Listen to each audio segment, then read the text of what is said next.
우리가 민수기서 13장 그리고 14장 이 내용은 가데스 바네아에서 있었던 이스라엘의 바로 반역 사건입니다. 그리고 15장을 지나서 16장 내용을 통해서 보면은 고라 당의 반역과 더불어서 이스라엘의 온 회중의 반역 사건이 이어집니다. 그래서 15장은 그럼에도 불구하고 하나님께서 이스라엘 백성들에게 큰 비전을 주시는 그런 장면이 되겠죠. 그래서 16장 이어지는 이 내용은 아주 심각한 그런 부분들입니다. 자, 1절 내용을 보면 지금 누가 등장하냐면 1절 내용을 보니까 고라, 그리고 나단, 그리고 아비람, 그리고 온, 이렇게 해서 뭘 하고 있느냐. 1절 내용을 보니까 당을 지었다, 이렇게 말씀을 하고 있어요. 자, 그러면 왜 당을 지었는가 하는 그 내용이 그 뒤에 3절 내용을 통해서 보면은 그들의 의도가 드러나요. 왜 그러냐? 3절 보겠습니다. 그들이 모여서 모세와 아론을 거슬러 그들에게 이르되 너희가 분수에 지나치도다, 이렇게 얘기해요. 그러니까 너무 분수를 모르고 지금까지 장기 집권했습니다, 이렇게 얘기하는 거예요. 그러면서 본격적으로 이렇게 얘기합니다. 회중이 각각 거룩하다, 그리고 여호와께서 그들 중에 계시다. 그러니까 거룩하고 그 거룩한 가운데 하나님께서 계시다. 그런데 어찌하여 여호와의 총회 위에 스스로 뭐 하느냐? 높이려느냐, 이렇게 지금 말씀하고 있어요.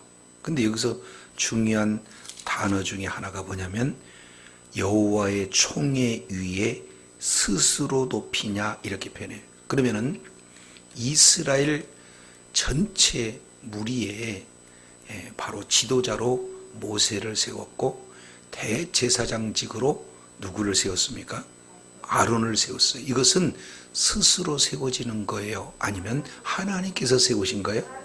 근데 하나님께서 세우신 그런 내용을 이들은 스스로 오랫동안 장기 집권한다.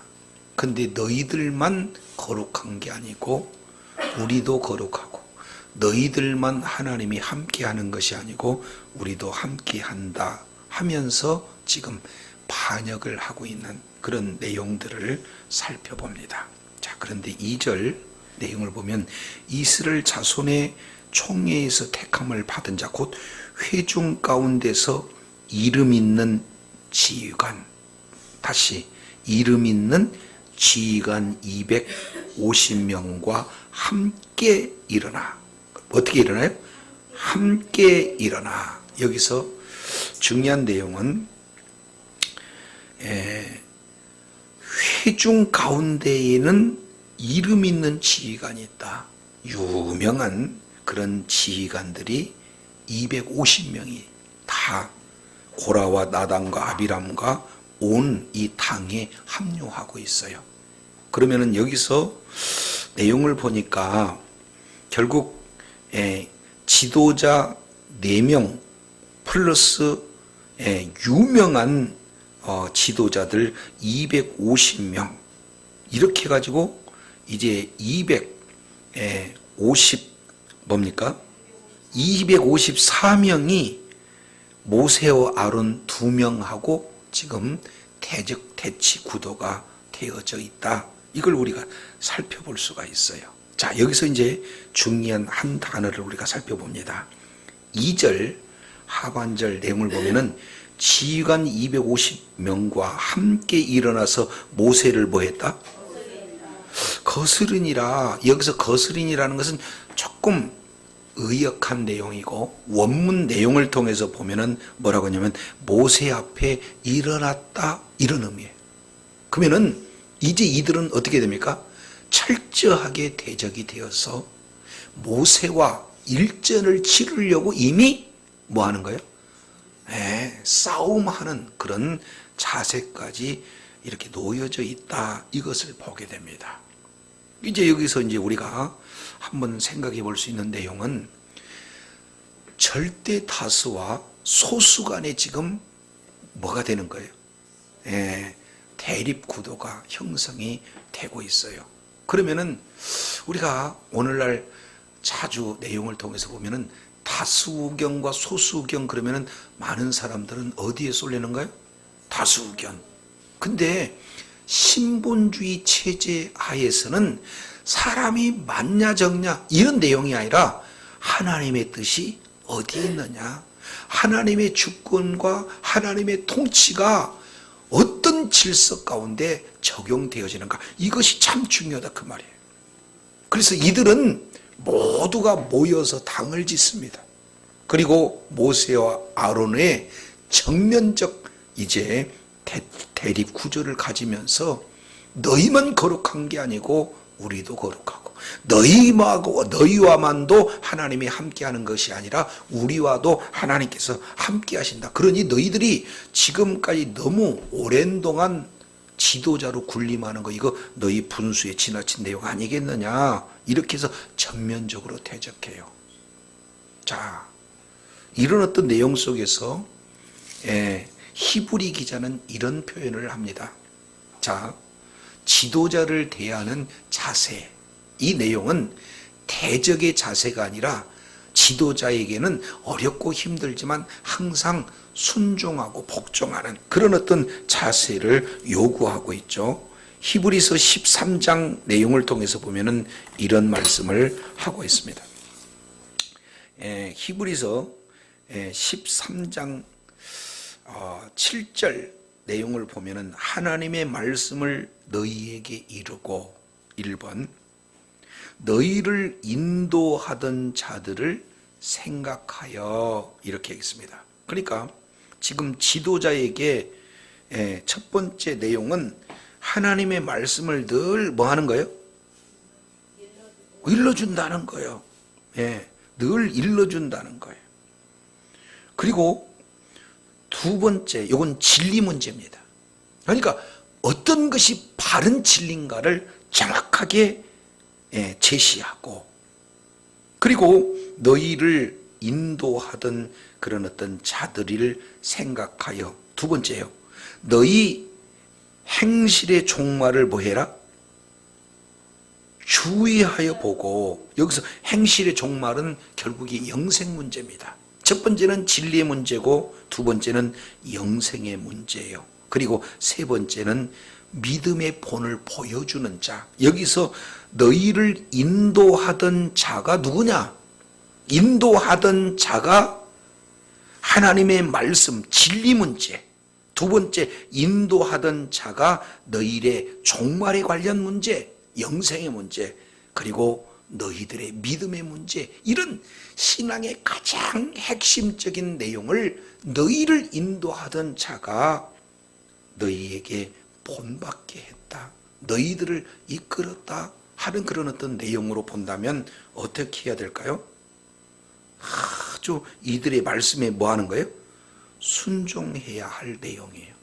그런데 육적인 그런 생각을 가지고 하나님이 너와만 함께 하느냐, 하나님이 너희만 거룩하게 구별시켰느냐, 이렇게 해서 전적으로 당을 짓고 전적으로 모세와 대립하고자 하는 이 내용은 바로 하늘의 뜻일까요? 아니면 이 땅에 있는 육신의 소욕에 따른 걸까요?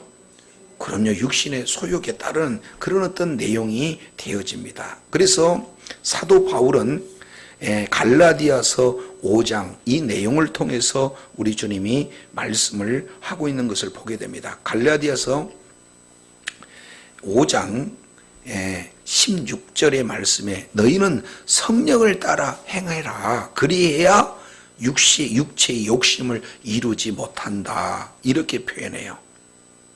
육체의 소욕은 성령을 거스리고 성령의 소욕은 육체를 거스리니 서로 대적함으로 너희 원하는 것을 하지 못함이라.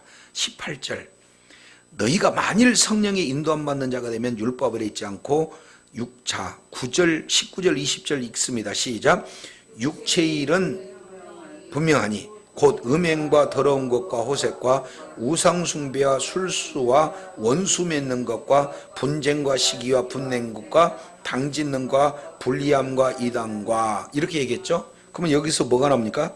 당짓는 것. 그러면 이 당짓는 것은 성령의 일이에요? 성령의 소욕을 따라가는 겁니까? 육체의 소욕을 따라가는 겁니까? 그러니까 이들 지금 고라와 나단과 아비람과 온 그리고 그들과 함께했던 250명의 족장들, 이들은 다른 것을 따라가는 것이 아니라 하나님의 말씀에 순종하는 것도 아니고 성령에 이끌린 것도 아니고 이들은 오로지 뭐가 이끌려요? 그렇죠. 육체의 욕심을 따라서. 우리도 좀 뭐가 되고 싶다? 지도자가 되고 싶다. 그래서 모세 이제 이스라엘 백성들을 용도하는 이 권한 내려놔. 그리고 아론 대제사장직 우리에게 내려놔. 지금 이런 식으로 뭡니까? 정면적 대적을 하는 거예요. 참 오늘날도 교회에 이런 일들이 있어요, 없어요? 한쪽으로는 담임 목사님파, 원로 목사님파, 또 때로는 담임 목사님파, 장로파. 그리고 심한 경우에는 어떤 내용이냐면은 또 여전도의 회장님이 세면 또 여전도 회장님파 이렇게 몰리는 거. 이거 몰라서 그렇죠. 이거 심각한 문제입니다. 자, 그러면은 지금 이렇게 어렵고 힘든 상황이에요. 사실은 위중한 상황이지 않습니까? 왜 그러냐면 애굽도 지금 이스라엘 백성들을 지켜보고 있고, 그리고 또 여호수아 내용을 통해 보면은 가나안 원주민들도 지금 이스라엘 백성들을 이렇게 눈여겨보고 있어요.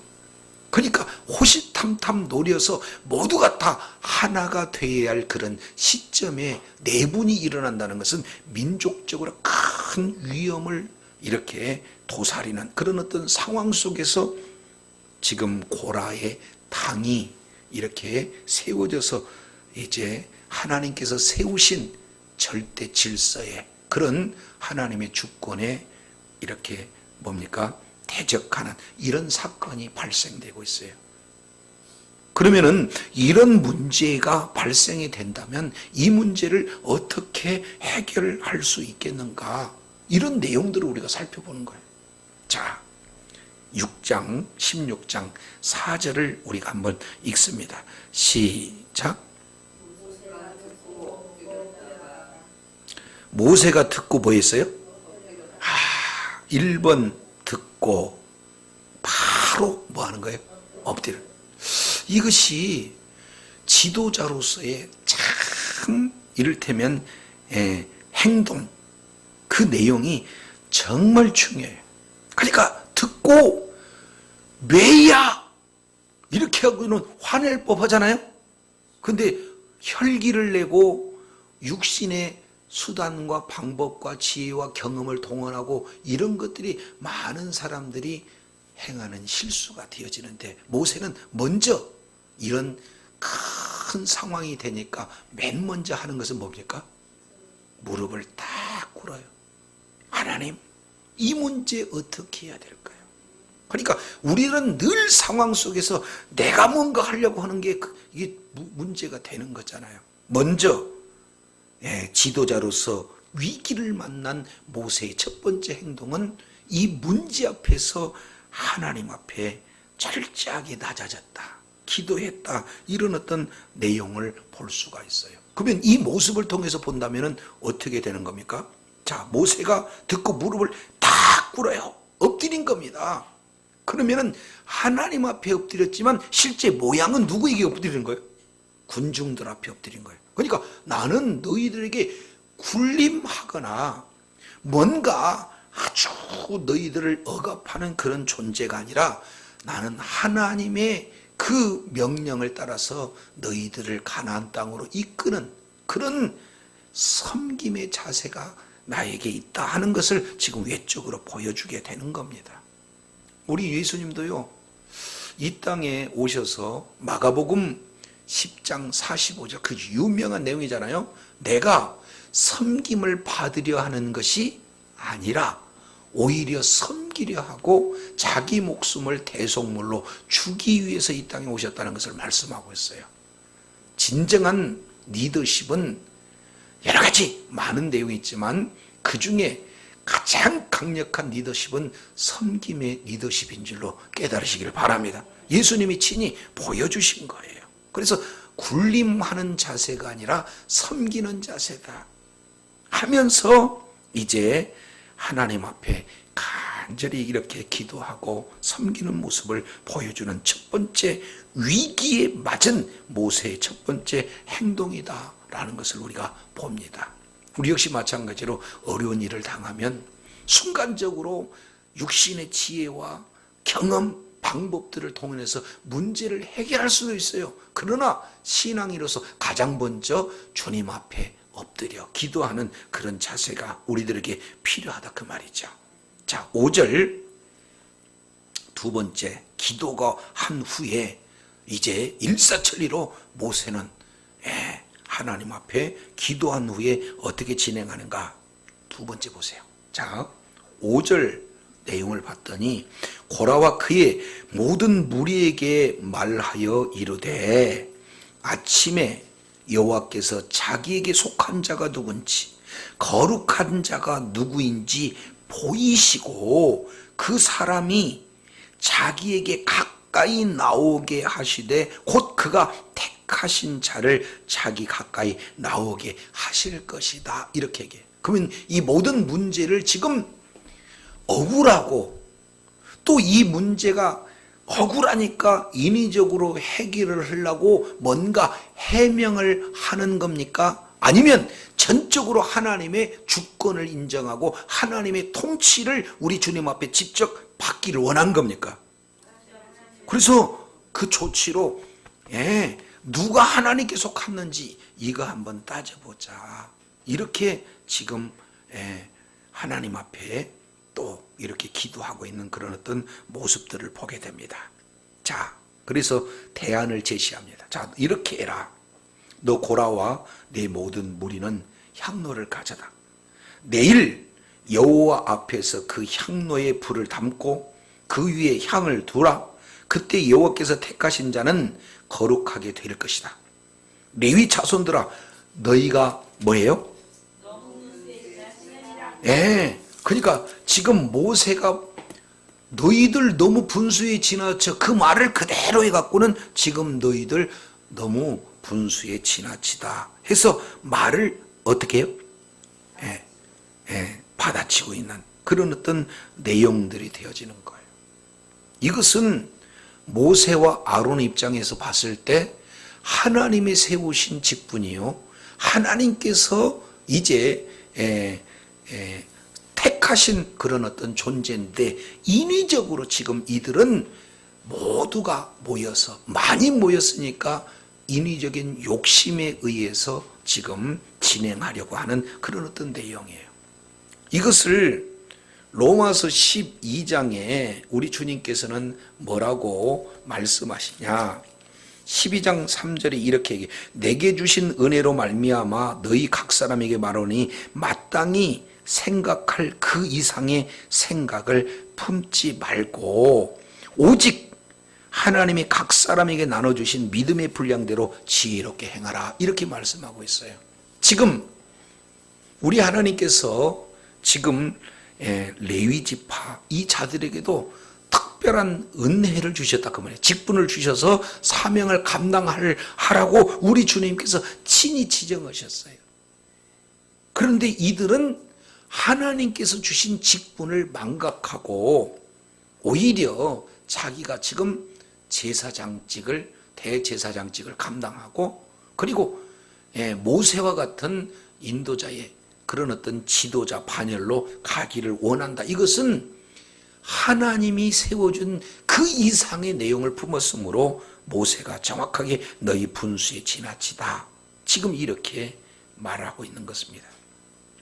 자, 근데 모세가 다시 이렇게 얘기해요. 모세가 또 고라에게 이릅니다. 너희 레위 자손들아 들으라 하면서 9절은 우리 다 같이 한번 읽어볼까요? 시작. 이스라엘 하나님이 이스라엘 회중에서 너희를 구별하여 자기의 가까이 하게 하사 여호와의 성막에서 봉사하게 하시며 회중에서 그들을 대신하여 섬기기며 하심이 의게 작은 일이길. 여기서 첫 번째 구별시켰다. 두 번째 가까이 하게 하셨다. 그리고 세 번째 봉사하고 섬기게 하셨다. 이런 내용이에요. 그러니까 많은 이스라엘 자손 중에서 특별히 하나님이 구별시켰어요. 그리고 회중보다 하나님 앞에 더 가까이 갈 수 있는 특권을 허락하셨어요. 가까이 갈 뿐만 아니라 봉사하게 하고 회중들을 대신해서 섬기게 하는 이 일을 누가 결정했느냐? 하나님께서 하셨다 그 말이에요. 근데 이 일이 지금 작냐 그 얘기예요. 그렇지 않습니까? 가끔씩 어떤 분은 이렇게 얘기해요. 목사님이 설교를 하니까 집사님들이 나도 설교 한번 해보겠다고. 너희가 분수에 너무 지나치다 이렇게 얘기할 수밖에 없잖아요. 그렇지 않습니까? 지금 여전도 회장, 남전도 회장 이렇게 세워놨는데 얼마 되지 않는 분이 똑같이 예수 믿는 거 아니에요? 너희 너무 오래 이렇게 진행하는 거 아니야? 이렇게 기존의 질서를 파괴하고자 하는 그런 어떤 내용들, 이런 부분들을 우리가 좀 생각해 볼 수 있지요. 자, 그래서 하나님께서 이들에게 직분 주신 것은요, 작은 일이 아닙니다. 크고 작은 일이 하나님 앞에는 없어요. 마태복음 25장의 내용을 보면은 달란트 비유가 나와요. 그래서 10달란트를 받은 거나 5달란트를 받은 거나 1달란트를 받은 거나 하나님께서는 거기에 합당하게 주셔요. 그러면 나중에 보면은 어떻게 똑같은 그런 상을 이렇게 주시는 내용들을 우리가 살펴볼 수가 있거든요. 이것을 로마서에서 사도 바울은 뭐라고 표현하냐면은 토기장이 비유를 들어서 하나님의 주권을 말씀하시잖아요. 그죠? 아니 그릇이 왜 나를 이런 그릇으로 만들어 놨어요? 라고 따질 만한 권한이 있느냐? 이렇게 질문하지 않습니까? 그러니까 토기장이가 진흙을 가지고 무슨 그릇을 만들든 그 주권은 누구에게 있는 거예요? 토기장이 있는 거예요. 근데 만들어진 토기가 왜 나를 이렇게 만들었냐고 따질 수 없다. 이 내용을 분명히 말씀하고 있어요. 그래서 전지전능하신 하나님, 모든 내용을 다 아시는 하나님께서 가장 필요하게, 가장 적절하게 직분을 주셨어요. 그러면 주신 직분 감사함으로 잘 감당을 해야 맞는데 이들은 내 능력에 비해서 너무 작다는 거예요. 그래서 우리에게도 이 큰 일들을 맡겨달라 해서 하나님의 뜻을 구하는 것이 아니라 인위적으로, 인본주의적으로 이런 내용들을 지금 요구하고 있는 거예요. 10절 보니까 이렇게 표현해. 한 번 더 얘기합니다. 하나님이 너와 내 모든 형제 레위 자손으로 너와 함께 가까이 오게 하신 것이 작은 일이나 아니거늘 너희가 오히려 제사장 직분을 구하느냐. 그러니까 여기서 말하는 내용을 통해서 보면은 지금 고라당이 뭘 구했다는 거예요? 그러니까 아론 배제하고 대제사장의 직분을 레위인 우리에게 주세요. 지금 이렇게 따지는 거예요. 자, 근데 11절 내용을 봤더니 이를 위하여 너와 너희 무리가 다 모여서 지금 당을 짓는 거예요. 너와 너희 무리가 다 모여서 누구를 거스린다? 그럼요. 하나님이 세운 자를 거스리는 것은 곧 누구를 거스리느냐? 세운 사람이라기보다는 그 세우신 분을 거스린 거예요. 그러니까 다윗은 기름 부음 받은 자를 어떻게 해요? 죽이지 않습니다. 손대지 않습니다. 왜 그래요? 하나님이 세운 자였거든. 그러니까 하나님이 세운 자는 하나님께서 하셔야죠. 하나님을 철저하게 하나님의 주권을 인정했던 다윗의 모습을 우리가 보는 거거든요. 이것을 사도행전 9장의 내용을 보면 다메섹 도상에서 다르게 얘기해요. 예수님은 뭐라고 표현해요? 예수 믿는 사람을 건드는 것은 곧 누구를 건드는 거예요? 그럼요. 지금 모세와 아론을 건드는 것은 곧 모세와 아론을 세운 하나님을 거스리는 것이다. 이렇게 정확하게 얘기해요. 그래서 아론이 어떤 사람이긴데 너희가 그를 원망하냐 그 말이에요. 그렇지 않습니까? 아론을 누가 세웠어요? 하나님께서 세웠어요. 그런데 그 제사장 직분 우리에게 달라. 다수결도 아니고 250명 더하기 4명의 지도자, 너희는 둘, 그러니까 내놔. 지금 이렇게 말하고 있는 그런 어떤 모습들을 우리가 살펴보겠습니다. 자, 이것이 첫 번째, 모세는 우리 하나님 앞에 간구했습니다. 딱 엎드렸어요. 그리고 두 번째 내용은 분명한 소속, 하나님께 속한 자가 누군가, 이거에 대한 내용을 우리 주님 앞에 전적으로 요구하고 있어요. 그리고 본인이 해결하려고 그래요. 하나님께서 해결하실 수 있도록 우리가 주님 앞에 나가자 제안하는 겁니까? 그러니까 저도 여러분도요, 내가 지금 하나님께 속했는가, 하나님께 대적하는 자리에 있는가, 이거 분별해야 돼요. 첫째, 기도하고, 그리고 두 번째, 내 위주가 아니라 주님의 주권, 이 내용을 인정해야 돼요. 그러기 위해서는 내가 지금 하나님의 말씀에 벗어나서 이 일이 일어났는가, 아니면 하나님을 이제 충성되이 섬기는 그런 자리에 있는가, 이 부분 내용들을 분별하는 거예요. 그리고 최종적인 결과는 누구에게 맡기는 겁니까? 그러면 내가 이 일을 처리하는 것이 아니라 하나님 앞에 맡기는 거예요. 그래서 모두가 다 나와서 하나님 앞에 하나님께서 택한 자가 누군가, 이 내용을, 모든 권한을, 모든 주권을, 모든 결정을 우리 하나님 앞에 맡기자, 이렇게 해서 세 가지의 내용으로 쫙 이렇게 진행하는 바로 모세의 구체적인 내용들을 우리가 살펴보게 됩니다. 자, 그리고 나서 이제 대안을 제시했잖아요. 그리고 이제 책망을 합니다. 자, 이렇게 책망을 했어요. 그랬더니 12절 이런 말씀을 하십니다.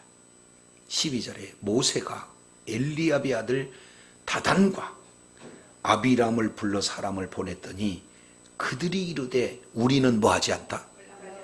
올라가지 않겠다. 정면으로 지금 모세에 뭐하는 거예요? 거역하고 있는 거예요. 지금 당을 짓는 것, 이거 가지고 큰 문제가 되니까 하나님 앞에 기도하고 이렇게 일을 진행하는데, 이제 구체적으로 하나님의 주권을 이렇게 인정하고 모든 처리를 하나님 앞에 맡기는 이런 상황에서 올라가지 않겠다, 이렇게 얘기해요. 자, 그런데 여기서 신기한 건요, 이들의 마음이 지금 어떤 상태인가를 잘 봐야 됩니다. 13절, 14절 이 내용을 보면 그들의 의도가 분명하게 소개가 되고 있어요. 자, 13절 내용을 보면 왜 올라가지 않아야 되는가, 이유를 이렇게 얘기해요. 내가 우리를 적과 꿀이 흐르는 땅에서 이끌어내어 광야에서 죽이려 함이 어찌 작은 일이기에 오히려 스스로 우리 위에 왕되려 하느냐, 이렇게 얘기해요. 자, 1번 애굽이 젖과 꿀이 흐르는 땅이다, 아니다? 근데 애굽을 젖과 꿀이 흐르는 땅이라는, 그곳에서 우리를 이끌어 가지고 광야에서 죽인다는 겁니다. 이런 죽이는 일에 네가 왜 스스로 왕되려고 하느냐, 이렇게 얘기해요. 그러면 이런 말하는 근거가 있을 거 아니에요. 그게 14절입니다. 자, 이뿐만 아니라 내가 우리를 젖과 꿀이 흐르는 땅으로 인도하여 드리지도 않고 밭도 포도원도 우리에게 기업으로 주지 않고 내가 이 사람들의 눈을 빼려느냐, 이렇게 얘기하는 거예요. 그러니까 올라가지 않겠다, 그 뒤에 얘기하잖아요. 그러니까 왜 올라가지 않느냐 하는 그런 어떤 내용이 보니까 크게 여기서 내용을 통해서 보니까 몇 가지, 4가지. 첫째, 스스로 왕되려고 했다. 두 번째, 젖과 꿀이 흐르는 가나안 땅으로 인도하여 드리지도 않았다. 그리고 뭡니까? 기업도 주지 않았다. 이 사람들의 눈을 빼려고 했다, 이렇게 얘기하는 거예요. 그러면 결국 광야에서 여러 가지 어려운 환경 속에 놓여 있잖아요. 그죠? 그러니까 아니 일주일이면 갈 땅을 40년 동안 38년 동안 계속 이렇게 돌고 있으니까 얼마나 힘들어요. 그러니까 모든 백성들이 다 입이 이만큼 튀어나온 거예요. 불만이 있어요. 근데 이들은 그 불만을 이용해 가지고 자기들의 이제 왕 되려고 하는 것, 또 하나는 제사장 되려고 하는 이런 자기 육신의 욕심을 채우는 것을, 그 어려움을 이용해서 지금 진행하고 있는 것을 아주 분명하게 보여줍니다. 그잖아요. 근데 왜 이런 어려움이 왔어요? 모세가 잘못 인도했습니까? 아론이 뭔가 말씀을 제대로 이렇게 제시하지 않아서 그렇습니까? 아니잖아요. 이것은 이스라엘 백성들이 가데스 바네아에서의 그런 범죄로 말미암아 그 범죄에 대한 결과로 이제 광야 40년 동안 통해서 하나님의 말씀을 훈련하는 그런 내용으로 이렇게 말하고 있습니다. 이것을 훗날 모세가 신명기 8장 1절, 2절, 3절 이 내용을 통해서 보면 왜 광야 생활을 하게 했는가 하는 그 이유는 약속을 어기려고 함도 아니요, 뭔가 장기 집권을 하고 있는 그런 의도가 아니라 이스라엘 백성들을 시험에서 낮춘 이유는 딱 한 가지입니다. 누구만을 집중하라는 거예요? 사람이 떡으로만 사는 것이 아니라 하나님의 입에서 나온 모든 말씀으로 살게 하기 위함이에요. 그러니까 하나님의 말씀의 절대적인 순종을 우리 주님은 광야 생활을 통해서 요구하기 위한 내용이거든요. 근데 이들은 오해해요. 그렇지 않습니까? 눈을 빼려고, 기업 안 주려고, 아예 가나안 땅 들이지도 않으려고, 그리고 오랫동안 왕 노릇하려고, 이런 터무니없는 이런 주장을 진행하는 것은 하나님의 말씀에 무지한 거예요. 뭐라고요? 말씀에 무지한. 이미 우리 주님께서는 들어가기 전에 아주 구체적으로 약속을 진행을 하시는 그런 내용들을 까마득하게, 말씀을 모르니까 무지하고, 무지하니까 이렇게 어리석은 일들을 진행하는 그런 어떤 내용이에요. 그래서 우리는 자 보세요. 12절 우리 올라가지 않겠다. 그리고 14절 올라가지 않겠다. 그래서 12절과 14절 사이에 두 절을 딱 통하는데 올라가지 않는 이유를 이제 아주 구체적으로 적용하는 내용을 보니까 모세가 지금까지는 온유한 모습으로 하나님께 기도하고 우리 한번 이것 하나님의 뜻이 무엇인지 이걸 잘 진행해보고 결과를 우리 주님께 맡기자. 이 내용은 위압적인 거예요? 아주 정상적으로 질서에 맞게 이렇게 말하는 거예요? 근데 자 그러면 이제 우리 하나님의 뜻을 구하자 올라오랬더니 못 올라와. 이렇게 얘기를 해요. 그랬더니 15절 모세도 한 성가라거든요. 자, 15절 뭐라고 표현해요? 그럼요. 지금까지는 자, 첫 번째 16장 4절 보세요. 듣고 딱 엎드렸어요. 모세 자세가. 그리고 17절 너희 너무 분수가 지나쳐 이렇게 얘기해요. 그런데 정면으로 올라가지 않겠다, 올라가지 않겠다. 그 이유를 너무나 정확하게 진행하는 내용을 보고 모세가 이제는 이렇게 다뤄서는 안 되는구나 라고 하고 어떻게 되는 거예요? 모세가 심히 뭐 했다요? 이것을 의분이라고 해요. 이것은 모세의 말을 거역하는 것이 아니라 누구 말을 거역해요? 하나님의 말씀을 거역한 거예요. 그래서 즉각적 기도합니다. 주여 여호와께 여짜오되 주는 그들의 예물을 뭐 하지 마소서? 돌아보지 마소서. 그들의 한 나귀도 취하지 않고 그들의 한 사람도 해하지 아니었습니다. 우리는. 그러니까 저들을 뭐 하는 거예요? 기도를 들어주지 마세요. 우리가 잘 알겠지만 매번 예물을 드린다고 해서 하나님이 받으시는 거예요? 안 받으신 거예요? 질문을 잘못했나 봐. 자, 우리는 우리 입장에서 하나님 앞에 구약적 개념으로는 제사를 드리고 신약적 개념으로는 예배를 드려요. 그러니까 우리로 봤을 때는 예배를 드렸다, 제사를 드렸다 그러는데 하나님 입장으로 봤을 때는 드린 거 다 받으시어요? 안 맞는 제사도 있어요. 그잖아요. 그러니까 선물의 개념으로 본다면 나 선물 줬다가 중요한 거예요. 그분이 선물을 받았을 때가 받는 자의 그런 어떤 입장이 더 중요한 거지. 그렇지 않습니까? 그래서 가인과 그 제물은 우리 주님이 받지 않으셨다. 아벨과 그 제물은 받아. 그러니까 제물보다도 중요한 것은 먼저 제물 앞에 자기 자신을 드리는 그런 어떤 내용이 중요해요. 그래서 모세가 이미 이들은 전면적으로 하나님을 거역한 그런 내용을 확인하고 난 다음에 저들의 이제 예물을 받지 마세요 이렇게 얘기합니다. 자, 그러면서 16절 17절 이렇게 표현을 합니다. 자, 16절 17절 우리 다 같이 읽어볼까요? 시작.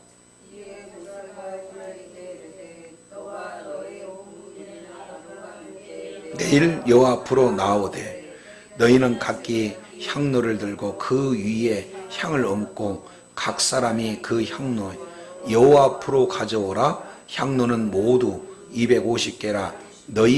너와 아론도 각각 향로를 가지고 올지니라. 이제 모세가 이렇게 지시하는 내용은 모두가 다 하나님 앞으로 나오라 이렇게 말하고 있는 것을 보게 됩니다. 이제 그 이후에 18절부터 40절까지 이 내용은 어떻게 하나님께서 고라 일당을 심판하신가 내용을 이어서 기록하고 있어요. 그래서 고라 일당의 반역과 심판의 전반부를 우리 오늘 본문을 통해서 살펴봤습니다. 자, 이제 한 내용을 보고 우리가 마치도록 하겠습니다. 디모데 후서입니다. 디모데 후서 2장이에요. 디모데 후서 2장.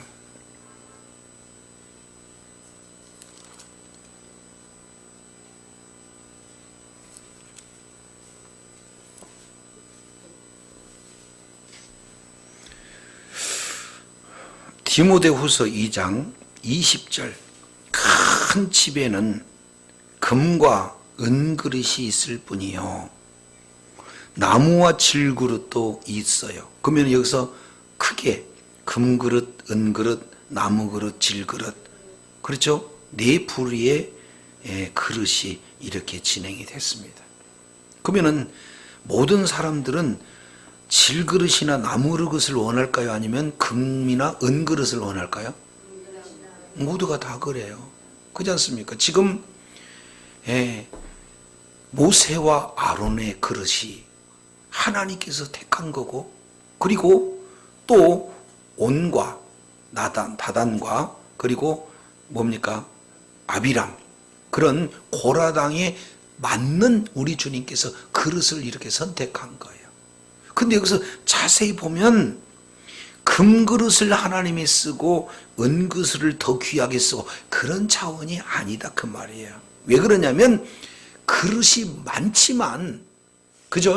여기서 4개, 사라는 의미는요, 모든 세상 각각 주어진 그릇들이 다 있어요.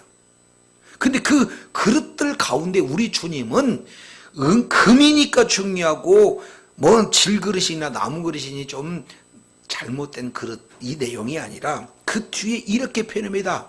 2개의 그릇으로 딱 나눠요. 하나는 귀하게 쓰는 그릇, 천하게 쓰는 것으로 나눠요. 여기서 귀하고 천하는 이 내용보다 더 중요한 것은 쓰임받는 그릇이다, 이것을 보게 됩니다.